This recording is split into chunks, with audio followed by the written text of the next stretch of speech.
Buenas.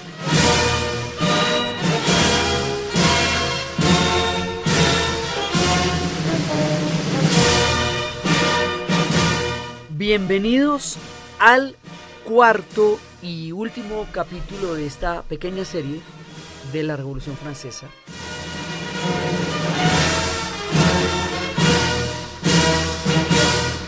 Dentro de nuestras historias del año 9. Esto está candela estéreo.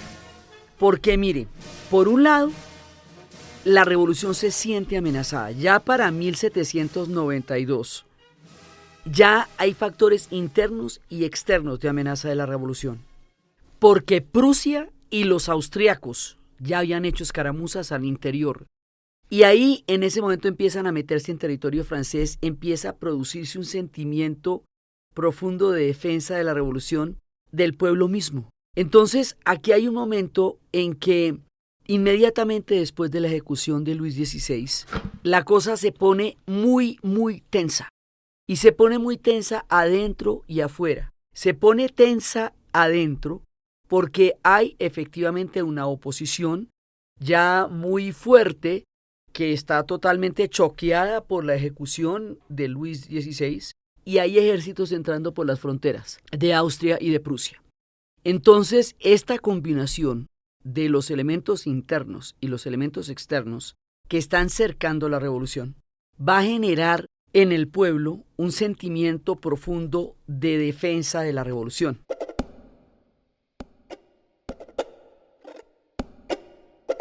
En este contexto, cuando todo el mundo está de ánimos crispados y se va a formar un ejército para defender la revolución.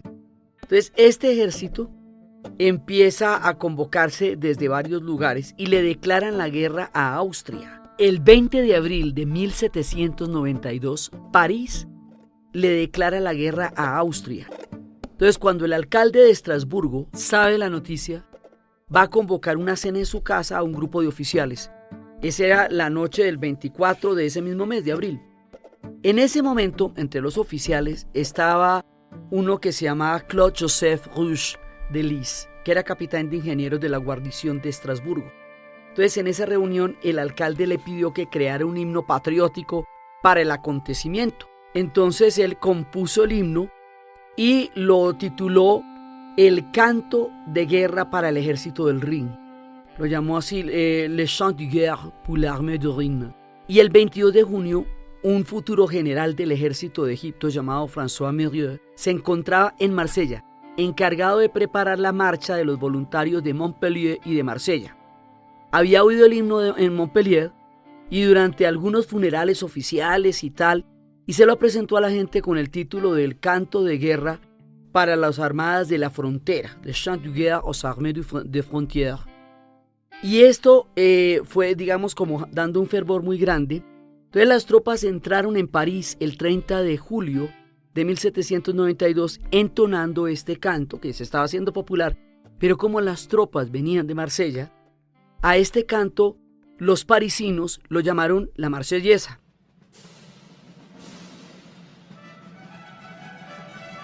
Esto se hace en el momento en que hay un ejército para defender una revolución de una invasión extranjera y de una oposición interna. O sea, se hace en las condiciones más radicales, más fuertes, más bravas de una revolución que se está imponiendo sobre un antiguo régimen. Ese es el contexto.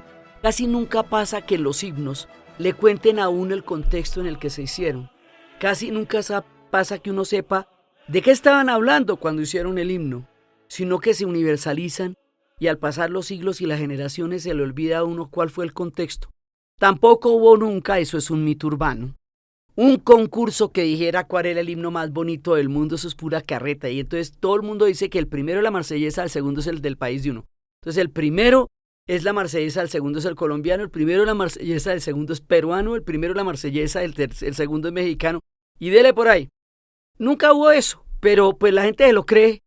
Y como esto fue la época también del romanticismo, que va a ser una reacción a los excesos en un momento dado de la razón y todo eso, y los héroes románticos en el sentido poético y bélico de la palabra van a ser toda una manera de mirar el mundo, entonces la marsellesa se va a volver también un himno que en el espíritu de la época va a ser muy apreciado.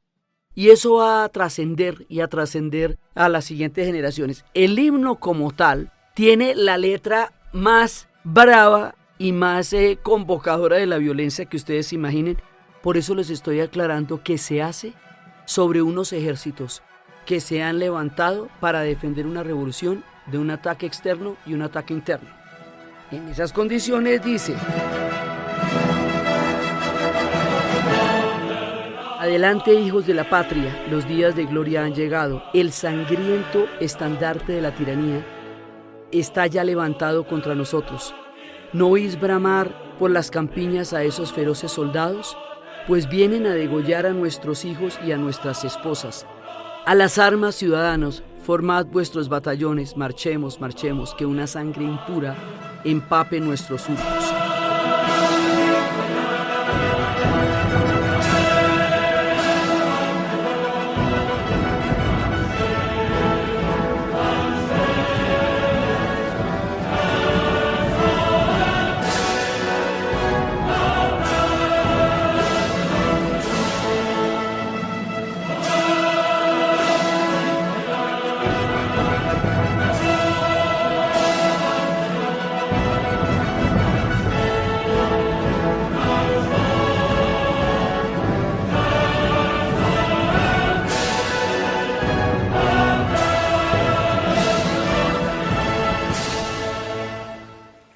Por eso la letra de la Marsellesa es tan furiosa, porque es el contexto en el cual se hace. Entonces, que a las armas y ciudadanos y todo eso, porque se están levantando los ciudadanos en las armas contra la invasión extranjera.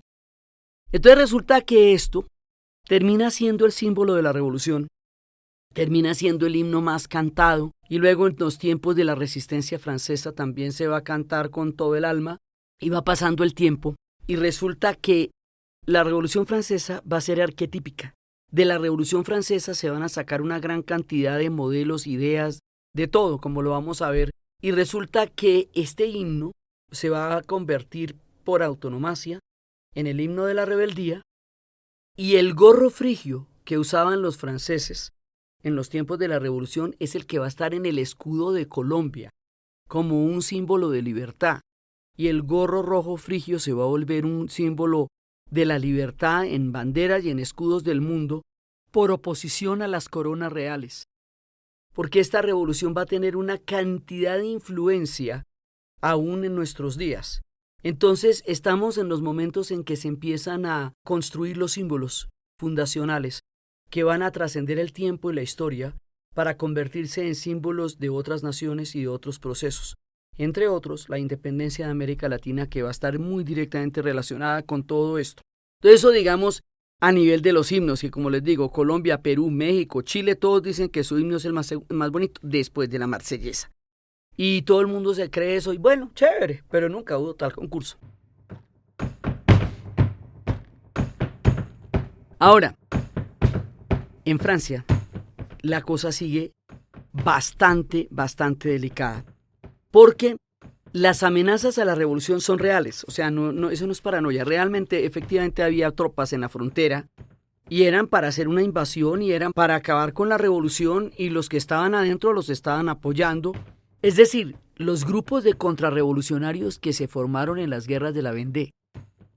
Y por eso es que hemos insistido tanto en que la fuga de Luis XVI fue el punto de quiebre de un posible acuerdo entre la revolución y el antiguo régimen para crear algo que no fuera una ruptura total de un país tan polarizado como en ese momento estaba Francia. Entonces, así las cosas, nos vamos a meter en uno de los capítulos más bravos de la historia de la Revolución Francesa. Y es que para poder ejecutar rápidamente las decisiones que había que tomar o que ellos consideraban que había que tomar, en un contexto tan supremamente bravo como el que estábamos viviendo, pues con todas las amenazas ahí en el aire, entonces estamos en la convención. En esta parte, o sea, pasamos de la Asamblea Legislativa a la convención. Dentro de la convención, los jacobinos son los que van a tener la mayoría porque se les parecen como los más comprometidos con la revolución, sienten que son los más metidos en la revolución. Ellos dentro de la convención y con la mayoría jacobina van a montar un comité de salvación pública para crear un órgano rápido que pueda tomar decisiones sin burocracia en un momento de crisis como el que estaban viviendo. Ese comité lo crearon Robespierre y Danton. Se recomienda la película de Danton de André Vagda con Gerard Depardieu porque todo este episodio es de lo que se trata la película. Se trata de Danton, de Camille Desmoulins y de toda esta gente del comité. Entonces, en ese punto va a haber una radicalización de la revolución por la amenaza. Cuando las revoluciones se ven amenazadas, se radicalizan y aparecen las purgas. Esto también nos va a pasar con la revolución bolchevique, eso va a pasar con las revoluciones en general. Estas radicalizaciones hacen que todos los debates y todo lo que se pueda objetar o creer, nada, todo se acaba porque se declara como una especie de emergencia revolucionaria, ¿ve?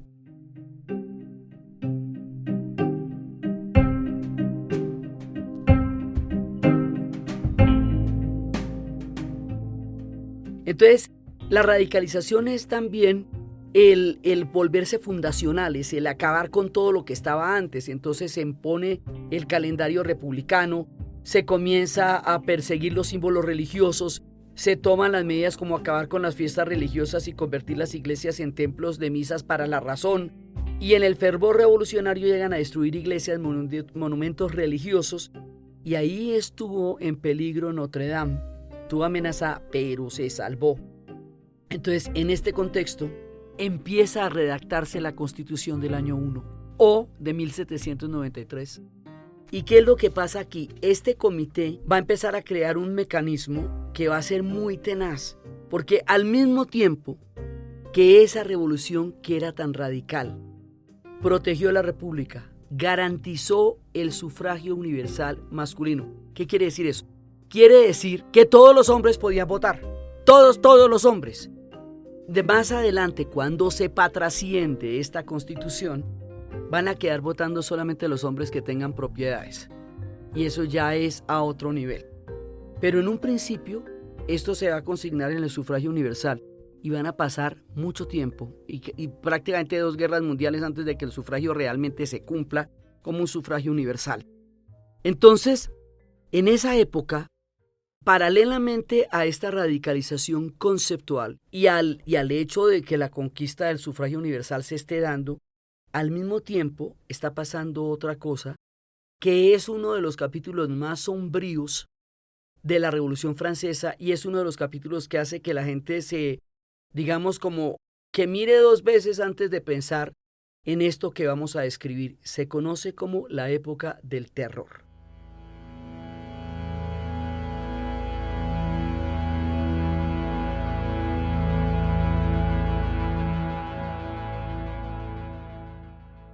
De la época del terror empieza una cacería de brujas buscando los enemigos internos de la revolución. Cuando usted mete en esa dinámica no le sirve a nadie, ni el perro ni la mamá, porque todo el mundo es potencial enemigo. Los girondinos, que eran revolucionarios, pero no eran revolucionarios radicales, pero sí eran revolucionarios, pues sí estaban con la revolución, pero no estaban con la revolución, digamos, a rajatabla. Sino que pues hay vainas que les parecían y otras que no les parecían y eran moderados. Pues a ellos se las van a montar en serio. Y esa persecución va a hacerse más grave cuando el otro de los paladines de la revolución, Jean-Paul Marat, va a ser asesinado por Carlotta Corday en su bañera. Carlotta Corday era una mujer girondina. Entonces el asesinato de Marat va a exacerbar todos los ánimos. Porque Marat se va a convertir en el primer mártir de esta primera etapa de la revolución. Entonces, por cuenta del asesinato de Marat, que fue todo lo grave que fue, y que también se recomienda una película loquísima que se llama Marat Sade, que es la que escribe Peter Brooks, que es una representación de un diálogo entre Marat y Sade en un manicomio. Y de Marat en ese delirio en la bañera y todo. Es una película brava, pero es una película que también evoca un poco la locura de la época. Y cuando el Marqués de Sade decía que consideraban que él era el sádico, pero pues estaban matando a todo el mundo en esa época y él lo veía desde la manicomio donde estaba. Entonces resulta que entre las víctimas del terror de entre los girondinos, ¿no? se van a encontrar personajes como Jacques-Pierre Brisson, que lo habíamos visto aboliendo la esclavitud, y una tragedia muy grave para las mujeres, Olympe de Gouges. Olympia de Gouges es la autora de la Declaración de los Derechos de la Mujer y la Ciudadana, en el cual ella dice: la mujer nace libre, permanece igual al hombre en derechos. La libertad y la justicia consisten en devolver a todos lo que les pertenece a los otros. Así, el ejercicio de los derechos naturales de la mujer solo tiene por límite la tiranía perpetua que el hombre le opone. Estos límites deben ser corregidos por las leyes de la naturaleza y de la razón. O sea, Olympia de Gouges estaba poniendo la legislación que terminara con el patriarcado, que también era parte del antiguo régimen, y que terminara con el patriarcado en términos de derechos. O sea, que si el hombre tiene derechos, la mujer tiene derechos. No fueron las mujeres las que se fueron donde Luis XVI a decirle que dejara la rumba en Versalles y se fuera para el Palacio de las Tullerías y le pusiera la cara a la revolución. Fueron ellas. Entonces las mujeres también eran revolucionarias, también estaban en la lucha, también todo lo que tú quieras. En ese orden de ideas, pues tienen que tener los mismos derechos que el hombre en lo que al voto se refiere, en lo que a la igualdad ante la ley se refiere, porque esto de igualdad, libertad y fraternidad no puede ser que los hombres son iguales pero entre ellos, y que son fraternos pero entre ellos, y que son libres pero entre ellos, porque entonces ¿qué pasa con las mujeres? Esta pregunta tan simple, esta pregunta tan lógica dentro del proceso revolucionario, pues no les pareció. Y como ella era girondina, y los girondinos habían quedado en la mira de la persecución, la van a decapitar. ¿Qué quiere decir eso?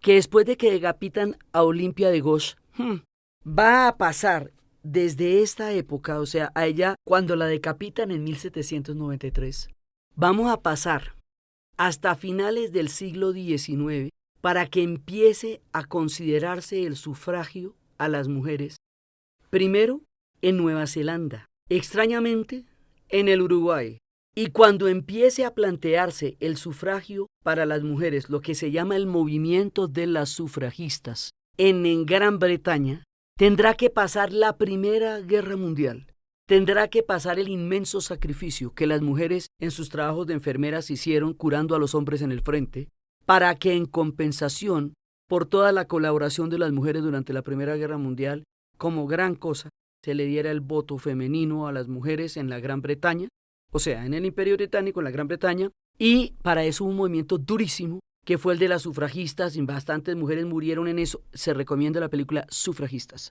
que le muestra a uno el costo de algo que hoy parece tan cotidiano como que las mujeres podamos votar. Esto allá, en Inglaterra. En Colombia, hasta 1957 es que se pudo votar aquí. O sea, mire todo lo que pasó desde que dijo eso Olympia de Gouges hasta que nosotras pudiéramos salir a votar en Colombia. Y eso póngale que hay países donde el voto femenino va a ser mucho más tarde. Entonces, esta revolución, como arquetipo, nos abrió una puertica así chiquita y nos la cerró.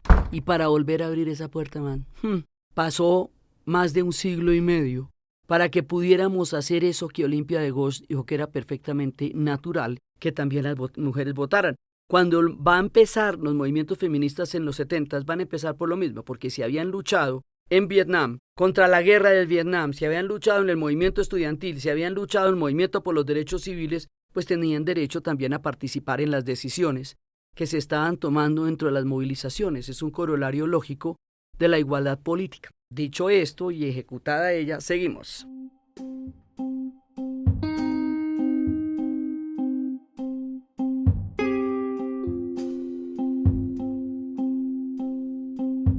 Felipe Igualdad se acuerda que él era el que se había proclamado el rey revolucionario y que votó también para que ejecutaran a Luis XVI, lo que le hizo sospechar a ciertos sectores que lo que él quería era tomar el puesto de rey y no acabar con la monarquía, que lo hizo un personaje bastante polémico en su momento, pues también ejecutado. Entonces ahí la guillotina empieza a convertirse en el lenguaje de la revolución en ese momento. Y empiezan a matar gente, Se calcula que mataron entre 10.000 y 40.000 personas. Esto se volvió una matazón, una sangría el régimen del terror más aterrador. Mataron a una clase social completa, porque mataron a toda la nobleza que estaba por ahí, pero también mataron a sus propios revolucionarios. Entonces, con respecto a la nobleza, hay un personaje aquí que se llama Madame Tussaud.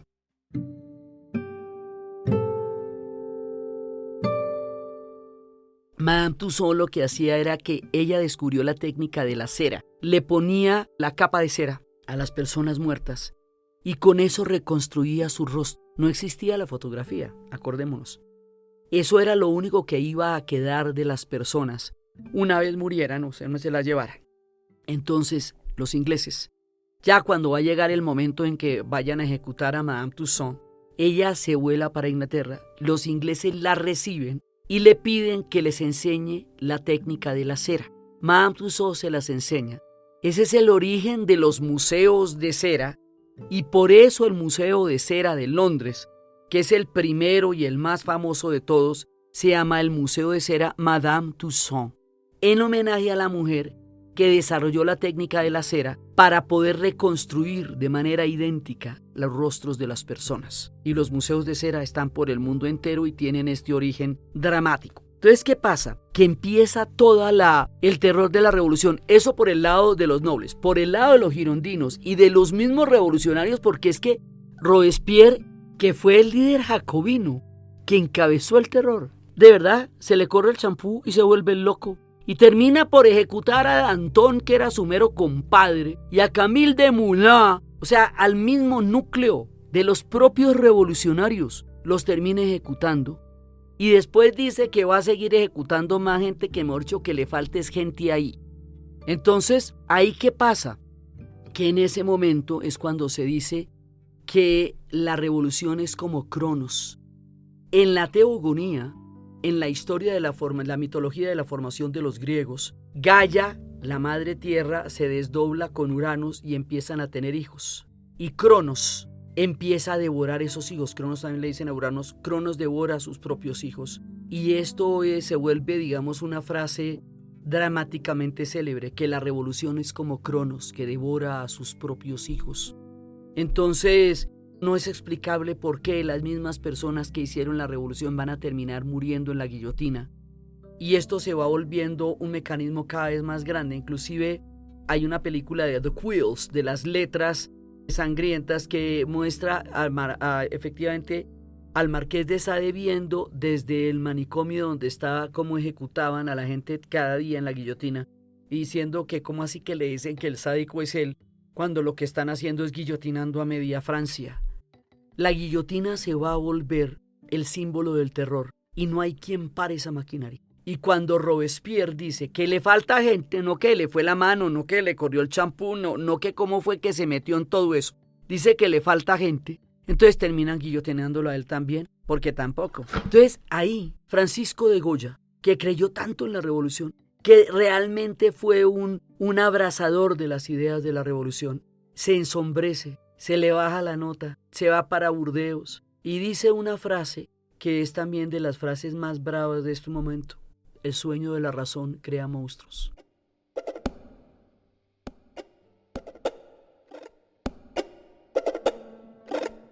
Porque si esto se estaba haciendo en nombre de la razón, esto ya era una monstruosidad y su obra se hace totalmente opaca, sombría, terrible. Toda la obra de Goya en Burdeos pasa de las fiestas populares y de las majas a una obra totalmente sombría porque pierde la salida. Hegel, enamorado del espíritu absoluto, cuando empieza a ver esta vaina dice no, eso no era ni de lejos lo que yo me imaginaba que fuera a pasar. Y también se abre ese parche conceptualmente hablando porque dice eso no hay quien lo apoye. Entonces, lo terrible, lo trágico de todo esto es que se hace en nombre de los derechos, de la libertad y de la revolución, ¿ve? Todavía sigue siendo un enigma en la historia. Por eso Gandhi diría en el futuro los fines y los medios no son separables. No se pueden tener grandes ideales y ruines métodos. Entonces, en el final, los derechos humanos terminarán prevaleciendo en Occidente y empezarán a volverse vinculantes después de la Segunda Guerra Mundial, o sea, después de la matazón más grande que hemos tenido en la era moderna. Y se rescatarán en el tiempo. Pero en este momento se presentó esta coyuntura tan terrible de una revolución amenazada un dirigente totalmente paranoico, fuera de sí. Además que como él era el incorruptible, hizo de la virtud una forma de vivir. Entonces es una figura inquebrantable en lo que se refiere a valores, digamos, de una persona completamente recta en su proceder. Bueno, pues este señor, que era el más recto, el más correcto, el mejor sentadito y el más puestecito, mató 40.000 personas, man. Entonces, ¿Qué tan divino nos parece después de eso? Entonces, este régimen del terror es el punto más oscuro de la revolución. Y es una de las, digamos, de los errores históricos que debe pensarse mucho, porque las revoluciones van a tomar regímenes de terror de una u otra manera, como fue también como los paredones, o como el terror rojo enfrentado al terror blanco en la revolución de octubre, en la revolución bolchevique. No hemos podido resolver todavía en la historia el por qué pasan estas cosas, el por qué las revoluciones se enfrentan a la gente de una manera tan aterradora, y sin embargo de ahí salen ideas que van a cambiar el mundo. Esto es confuso aún ahora, ¿sabe? 230 años después, existió el régimen del terror con todas sus letras.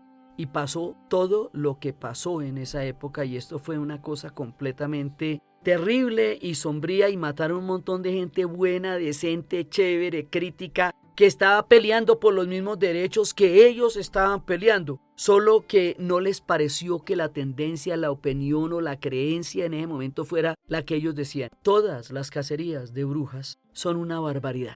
Se hagan en nombre de lo que se hagan. No hay cacerías de brujas chuscas y cacerías de brujas malucas, como no hay muertos buenos y muertos malos. Es tan terrible que hayan matado a toda la nobleza como que hayan matado a los mismos revolucionarios, porque a la final lo que hizo fue un baño de sangre impresionante. Entonces, pasado esto, pues el 28 de julio de 1794 ejecutan al propio Robespierre, pues porque hay que barrer al señor de ahí, ¿sí? Entonces aquí termina este periodo. Si nosotros vemos, la revolución tiene ciclos como una montaña rusa. Entonces, cada ratico se cambia el nombre de la etapa en la que estamos hablando. Por eso a veces resulta confusa tratar de entender sus diferentes etapas. Pero es que las cosas están pasando a mucha velocidad, porque las revoluciones son así. Son súper dinámicas y las cosas están cambiando de un día para otro rápidamente.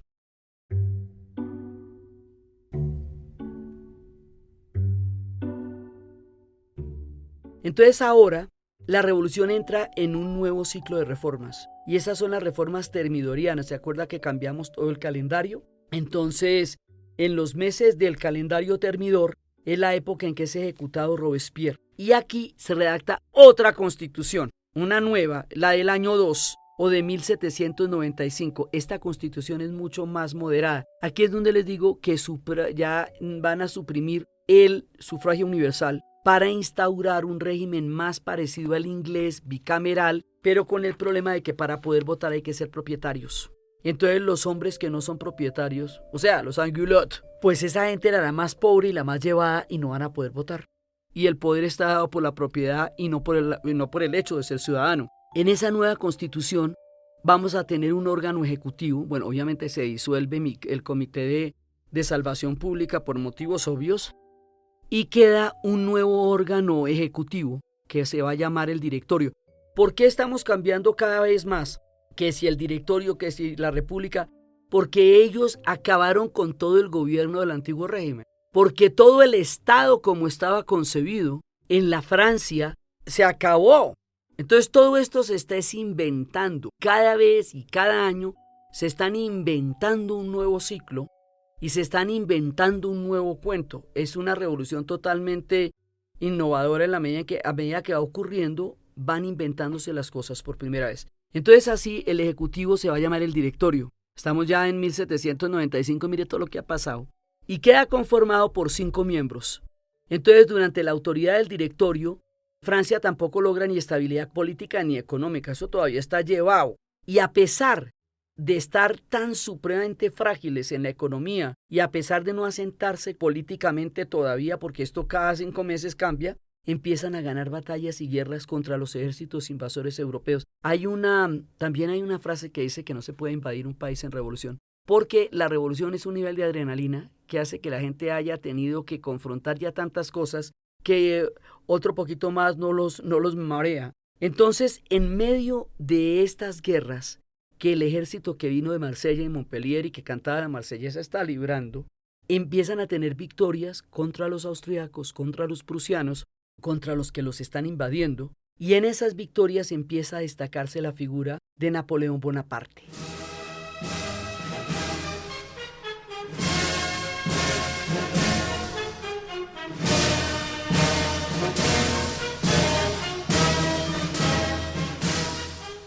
Entonces él venía recién desempacado de la expedición del Egipto, que Napoleón decide darle un golpe de estado al directorio el 9 de noviembre de 1799 o en el calendario de la revolución el 18 Brumario. ¿Qué quiere decir esto? Quiere decir que él se toma el poder y va a generar todo un nivel de seguimiento muy grande. Esta expedición del Egipto como expedición militar no fue la maravilla. Los ingleses más bien les iban como ganando, pero es la que nos va a abrir la posibilidad histórica de que Champollion vaya a decidir que va a descifrar el jeroglífico de los egipcios y cuando lo descifre podamos entender más de 19 siglos de silencio y vamos a poder saber qué era lo que decían los egipcios en sus jeroglíficos, los grandes misterios del gran imperio inmortal de los egipcios se conocerán gracias a la expedición y a los dibujos de Vernon de manera literaria en la expedición. Esto desde el punto de vista científico, desde el punto de vista histórico, desde el punto de vista de civilización es colosal. Y Napoleón, que era un bestseller, cuando llegan los soldados allá, él dice la famosa frase: deteneos, soldados, 40 siglos de historia os contemplan. La gente queda tiesa pues ante semejante frase. Y el 18 Brumario es el punto en que termina la revolución como nosotros la conocemos y empieza la etapa de Napoleón. Y se redacta una nueva constitución encabezada por un triunvirato o consulado que era la de Napoleón, Duco y Siege. Y Francia empieza a vivir una nueva etapa de prosperidad y Napoleón empieza a convertirse cada vez en un caudillo y en un líder más tremendo y después, por plebiscito, se va a coronar emperador y se va a coronar emperador en 1804 y aquí termina la Primera República Francesa.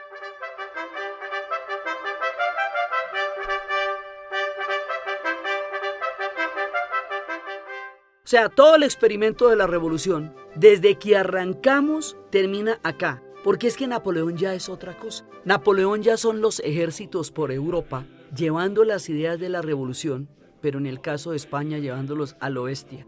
Entonces, cuando Napoleón invade España, que es rompe un pacto porque los españoles le habían dejado era pasar por su territorio en el Tratado de Fontainebleau para poder llegar a Portugal. Los portugueses, que eran aliados de los ingleses, cuando vieron que Napoleón iba para allá, se pisaron y se fueron para el Brasil y trasladaron el imperio con todo y arañas de cristal y tapetes y montaron su imperio allá. Se acabó. Pero mientras tanto, Napoleón pasó por España, pero no pasó solamente, sino que intentó conquistar a España, nombró a su hermano rey, rompió la línea de la corona y esa profunda fractura que va a imponer el ejército napoleónico en España es la coyuntura en donde se va a dar el movimiento de juntas en América Latina, porque la América Latina está unida a España por la corona y por la figura del rey. Y esos son el movimiento de juntas y esa es como la coyuntura histórica que va a dar paso a la primera independencia de un continente, que en principio va a ser un tema político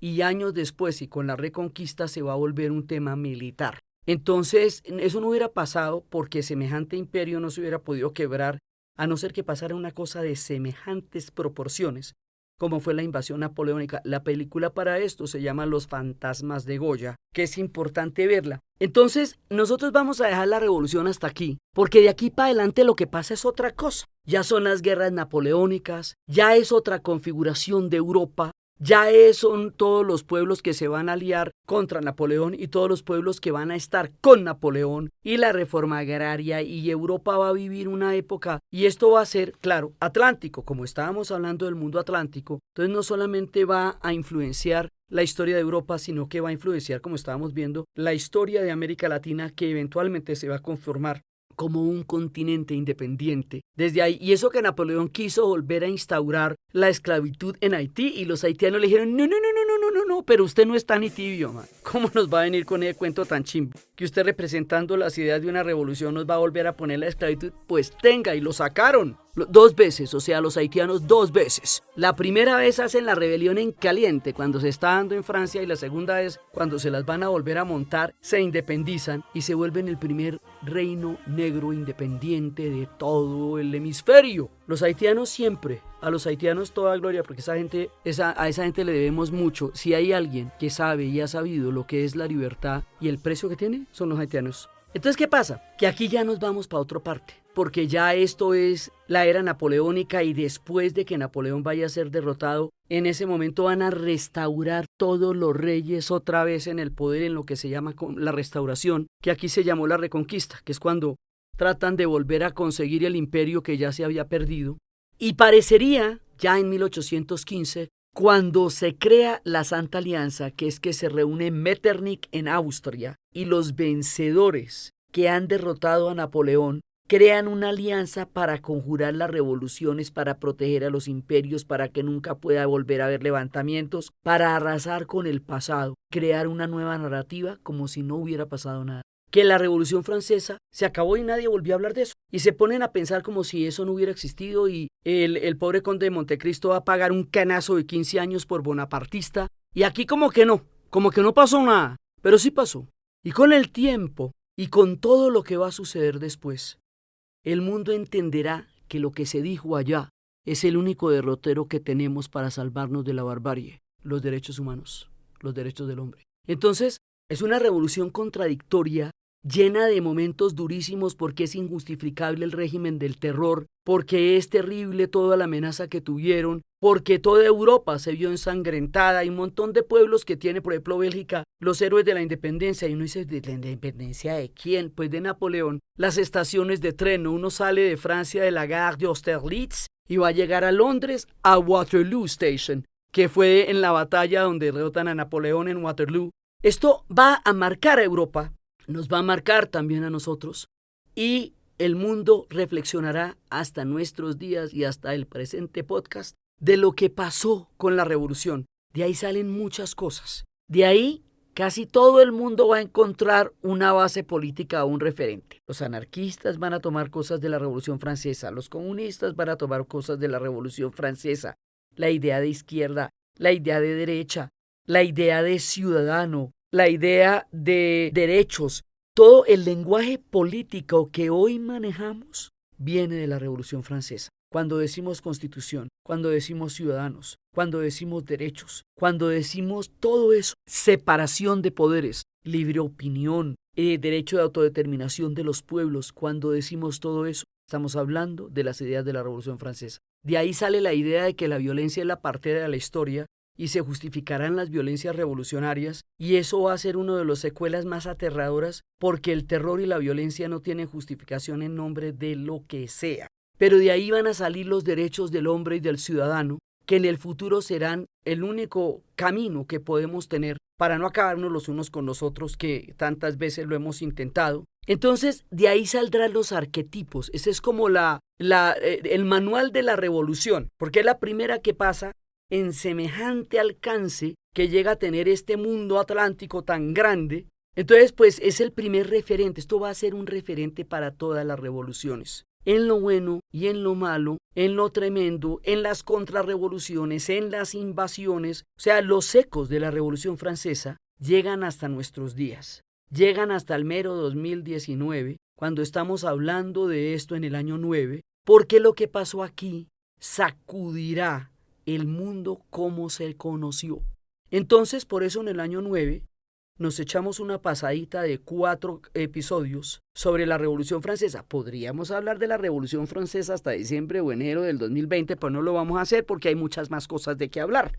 La historia es lo que tenemos, pero sí era importante echarle una mirada a esto, reflexionar sobre lo que pasó y rescatar fundamentalmente los derechos humanos, no volver a cometer los errores que tanto costo tuvieron para Francia, para Europa y para el Atlántico mismo, y entender de todas maneras el alcance y el poder de lo que significan la ley de los derechos humanos para podernos proteger de nuestra propia barbarie, para podernos declarar libres, para poder respetar las opiniones de las demás personas, el derecho a la libre expresión, el derecho a la vida, el derecho a la integridad física, el derecho a la pertenencia a un grupo, a no ser perseguido por razones religiosas, a no ser perseguido por razones étnicas ni por ninguna razón, sí, a no armar cacerías de brujas.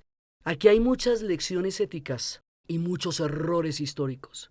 La idea es poder uno evaluar con qué nos quedamos y qué no volvemos a repetir en la historia, simplemente porque ya sabemos qué pasa cuando eso sucede. En aquella época nadie tenía ni idea. Todo lo que estaba ocurriendo pasaba por primera vez. Nadie se imaginaba para dónde iban a ir. Las cosas cambiaban de un día para otro, por eso tantos periodos históricos. Pero ahora sí sabemos. Ahora sabemos que una cacería de brujas acaba con el nido de la perra. Ahora sabemos que un régimen del terror destruye una nación. Ahora sabemos que las persecuciones son una línea terrible. Eso ya lo sabemos. Ahora sabemos que invadir países en revolución no es una buena idea. Nunca lo ha sido. Eso ya lo sabemos porque ya ha pasado, porque ya lo hemos visto, porque ya lo hemos vivido. Pero en esa época, como la historia se escribe en replay, y en replay es que uno sabe si hubo mano fuera del lugar, si hubo... Eso es cuando se ve el replay en el fútbol, se sabe qué fue lo que pasó, pero el que estaba ahí no vio la mano y no vio el penalti. Entonces la historia se escribe en replay y la gente la escribe con lo que hoy sabe del pasado, pero se vive en presente y se vive en directo. Y el que está viviendo la historia no tiene ni idea qué va a pasar con todos los acontecimientos que está presenciando y protagonizando. Ellos hicieron lo que pasó con la información que tenían y las circunstancias en las cuales se vieron abocados. Y esto fue lo que pasó fundamentalmente. Nosotros terminamos cuando termina la Primera República, porque ahí termina realmente el proceso que arrancamos con el juramento del juego de la pelota, que era crear una constitución, crear una república, era terminar con las monarquías. Ahora terminamos con un emperador. Oye, yo no sé qué te digo de eso. O sea, ¿cómo nos ocurre terminar con un emperador cuando empezamos por acabar el antiguo régimen y terminar con las monarquías y los privilegios? Mira tú a saber, que terminó poniendo a todos los hermanos en el poder. Mira vos. Pero así es la historia, contradictoria, tremenda, de acción, suspenso, intriga. Y si hay un capítulo que realmente tiene de todo como en botica, es la Revolución Francesa. Entonces por eso nos echamos esta tremenda pasada por estas calles de París, 230 años después, con las reflexiones en el aire de todo lo que nos enseñan las historias. De aquí para adelante vamos a conquistar espacios que ustedes no se imaginan. Hasta la luna vamos a llegar, con eso le digo. Porque estamos en el año 9 y muchas otras cosas van a seguir pasando de aquí para adelante. Nuestra revolución termina aquí, con las reflexiones y los pensamientos en el aire y la historia sucediendo.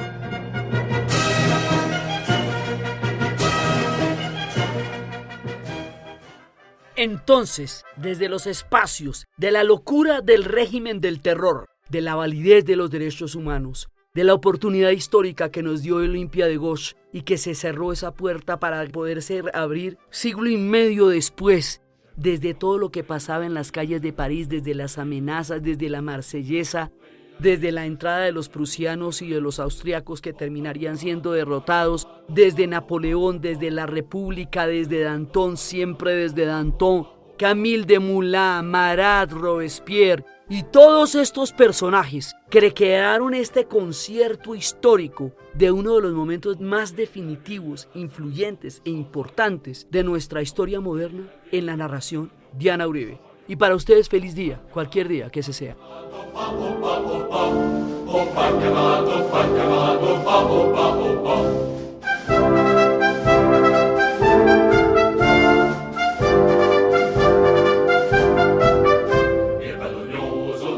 Este podcast fue posible gracias al equipo de la Casa de la Historia, Arturo Jiménez, Diana Suárez, Milena Beltrán. Fue grabado en los estudios de Audio Room por Andrés Angulo y editado por Sebastián Payán de 070, y siempre con la ayuda fuerte y poderosa de Santiago Espinosa Uribe y Laura Rojas Aponte del podcast Cosas de Internet.